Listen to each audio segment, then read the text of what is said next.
Ibrahim Traore. পশ্চিম আফ্রিকার নতুন Thomas সাঙ্কারা বলা হচ্ছিল যাকে, যিনি পশ্চিমা সাম্রাজ্যবাদের বিরুদ্ধে দাঁড়িয়ে লাখ লাখ মানুষের কাছে হয়ে ওঠেন জনপ্রিয়, সেই ক্যাপ্টেন ইব্রাহিম ট্রাওরেকে এবার নিজের দেশেই নতুন মেরুকরণের জন্ম দিচ্ছেন। ইসলামী বিদগ্ধদের বিরুদ্ধে রাষ্ট্রীয় পদক্ষেপ, শরিয়া শিক্ষা গ্রহণে বিদেশি শিক্ষার্থীদের নাগরিকত্ব বাতিলের হুঁশিয়ারি, আর ঠিক একই সময়ে ফ্রান্সের সাথে সম্পর্ক ছিন্ন করে ইসরায়েলি রাষ্ট্রদূতের পরিচয় গ্রহণ। ঠিক কোন ভূরাজনৈতিক খেলায় মেতেছেন বুর্কিনা ফাসোর এই তরুণ সেনাশাসক? এবার একটু পেছনে ফেরা যাক। ১৯৮৩ সালে মাত্র ৩৩ বছর বয়সে অভ্যুত্থানের মাধ্যমে ক্ষমতায় এসেছিলেন ক্যাপ্টেন থমাস সাঙ্কারা। সাঙ্কারা কেবল একজন সামরিক নেতাই ছিলেন না, ছিলেন একজন প্যান আফ্রিকান দূরদর্শী চিন্তাবিদ, যাকে ডাকা হতো আফ্রিকার চে গুয়েভারা। ক্ষমতায় এসেই তিনি ঔপনিবেশিক নাম আপার ভেলটা পরিবর্তন করে দেশের নাম রাখেন বুর্কিনা ফাসো। পশ্চিমা ঋণ প্রত্যাখ্যান করেন, দেশের কৃষিকে আত্মনির্ভরশীল করেন, লক্ষ লক্ষ শিশুকে প্রতিষেধক টিকা দেন এবং নারীদের অধিকার রক্ষায় এক ঐতিহাসিক বিপ্লব ঘটান।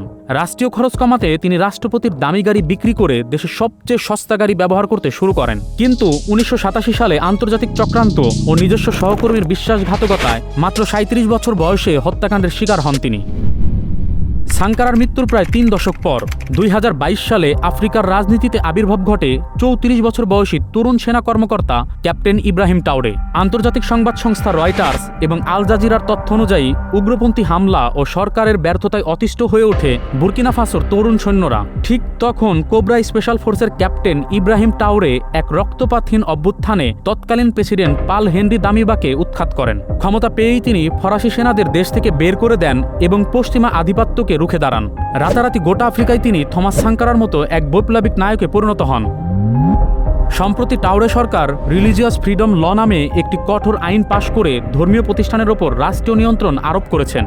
আন্তর্জাতিক বিভিন্ন সংবাদ মাধ্যমের প্রতিবেদনে উঠে এসেছে, ট্রাওরে সরকার দেশের সুন্নি আলেম ও প্রভাবশালী ইমামদের গ্রেপ্তারের মাধ্যমে তাদের কার্যক্রম সংকুচিত করেছেন, যা ট্রাওরের সঙ্গে দেশের একটি বড় ধর্মীয় গোষ্ঠীর মনস্তাত্ত্বিক দূরত্ব তৈরি করেছে।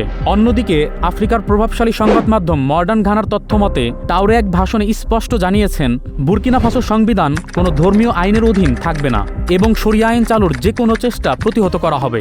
বিশেষ করে সৌদি আরবে শরিয়া ও ইসলামিক আইন বিষয়ে পড়াশোনা করতে যাওয়া প্রায় ১,০০০ শিক্ষার্থীকে তিনি দেশে ফিরে কারিগরি শিক্ষায় যুক্ত হওয়ার নির্দেশ দেন, আর এই নির্দেশ অমান্য করলে নাগরিকত্ব বাতিলের হুঁশিয়ারও দেন। ট্রাওরের দাবি, এই পদক্ষেপ চরমপন্থা রুখতে এবং রাষ্ট্রীয় ধর্মনিরপেক্ষতা বজায় রাখতে জরুরি।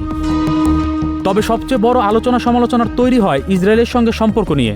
আন্তর্জাতিক সংবাদ মাধ্যম আল জাজিরা এবং আল ইস্তিকলালের তথ্য অনুযায়ী যে সময় ট্রাওরে সরকার ফ্রান্সের সঙ্গে সামরিক ও কূটনৈতিক দূরত্ব বজায় রাখছিলেন, ঠিক সেই সময়েই তিনি আনুষ্ঠানিকভাবে ইসরায়েলের রাষ্ট্রদূতের পরিচয়পত্র গ্রহণ করেন। বিভিন্ন আন্তর্জাতিক সংবাদ মাধ্যমের বিশ্লেষণ অনুযায়ী পশ্চিমা ঔপনিবেশিক শক্তির বিরোধিতা করলেও প্রযুক্তি, সাইবার নিরাপত্তা ও কৃষিভিত্তিক স্বার্থে ট্রাওরে সরকার ইসরায়েলের সঙ্গে কৌশলগত সম্পর্ক বজায় রেখেছেন। ট্রাওরে সমর্থকরা এটিকে বাস্তবমুখী কূটনৈতিক হিসেবে দেখলেও আন্তর্জাতিক বিশ্লেষকরা এই অবস্থাকে বেশ জটিল ও বিপরীতমুখী বলে মনে করছেন।